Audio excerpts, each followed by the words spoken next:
اس نے کہا کہ وہ میرے مطالبے کے مطابق کام شروع کر چکا ہے۔ چنانچہ میں سرسری انداز میں اس کی گردن میں پڑے پھندے کی یاد دہانی کروا کر واپس لوٹ آیا۔ میں نے 2 دن مزید انتظار کیا اور پھر شام ڈھلے اس کے گھر جا پہنچا۔ وہ مجھے دیکھ کر ایک بار پھر مضطرب سا ہو گیا۔ میں نے معنی خیز لہجے میں کہا، کیا چل رہا ہے سچن باس؟ کب فرمائش پوری کر رہے ہو میری؟ اس نے خود کو سنبھالتے ہوئے کہا، میں نے بتایا تو تھا، کام سٹارٹ کر دیا ہے۔ لسٹ میں پوچھی گئی جانکاریوں والی فائلیں اکٹھی کرنا شروع کر دی ہیں۔ مجھے 1-2 دن کا سمے اور دو۔ فائلیں اکٹھی کرنے کے بعد تو کیول 2-3 گھنٹے کا کام رہ جائے گا۔ میں نے کہا ٹھیک ہے، لیکن اپنی کھوپڑی ادھر ادھر گھمانے یا پلٹانے کا سوچا بھی تو تمہارے لیے اچھا نہیں ہوگا، اور ہاں، بہت دھیان سے سترک رہ کر کام پورا کرنا۔ تمہیں پتا ہے پکڑ میں آ گئے تو تمہارا ہی ستیاناش ہوگا اور تم کسی کو اپنے اس برے کام کا کارن بھی نہیں بتا سکو گے۔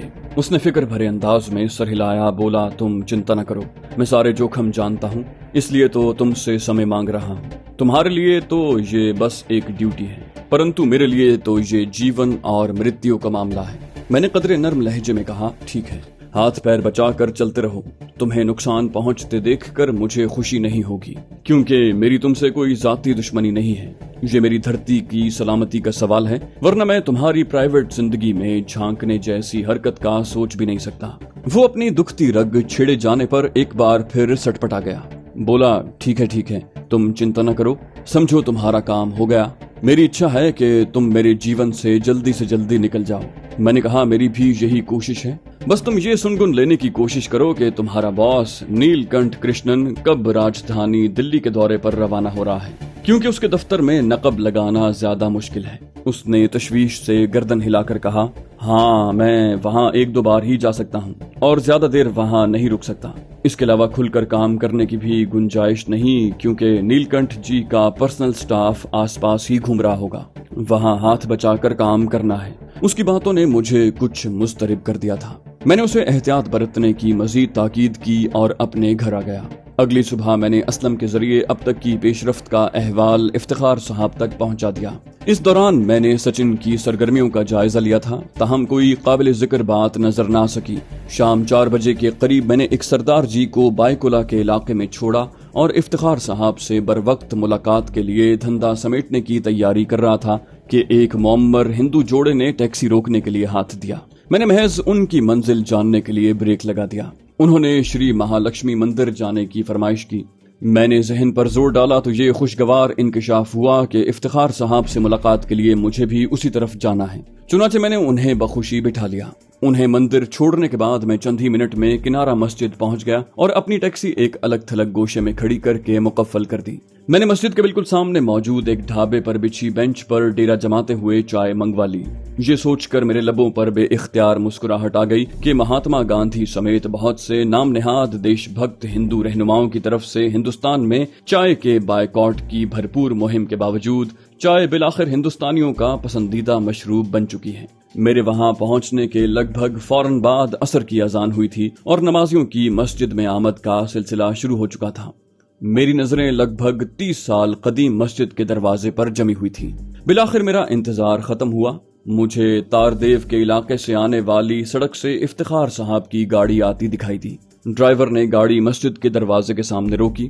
افتخار صاحب گاڑی سے اترے اور مسجد میں داخل ہو گئے۔ میں نے مشاہدہ کیا کہ ڈرائیور انہیں اتار کر گاڑی ایک طرف پارک کرنے کی بجائے ساحلی سڑک کے ذریعے سیدھا ورلی کے علاقے کی طرف روانہ ہو گیا تھا۔ یہ سب ہمارے منصوبے کے عین مطابق تھا۔ میں نے چائے پی کر ڈھابے والے کو ادائیگی کی اور اپنی جگہ سے اٹھ کھڑا ہوا۔ میری نظریں مسجد کے دروازے کا جائزہ لے رہی تھیں۔ بالآخر مجھے افتخار صاحب مسجد سے نکلتے دکھائی دیے۔ انہوں نے سر پر ململ کی سفید ٹوپی پہن رکھی تھی۔ میں درمیانی رفتار سے ان کی طرف چلا اور جب وہ مسجد کے باہری طرف سے حضرت حاجی علی شاہ بخاری کی درگاہ کی طرف جانے والے راستے پر پیدل چلنے لگے تو میں ان سے چند ہی قدم کے فاصلے پر ان کے پیچھے پیچھے تھا۔ انہوں نے یقیناً مجھے دیکھ لیا تھا، لیکن وہ انجان بنے رہے۔ لگ بھگ 50 گز چلنے کے بعد وہ ایک گل فروش سے پھولوں کی چادر خریدنے کے لیے بھاؤ تاؤ کرنے لگے۔ میں انہیں وہیں چھوڑ کر آگے چل دیا اور ایک دوسرے گل فروش سے 8 آنے کے پھول اور 1 روپے کی شیرینی خرید کر بندھوا لی۔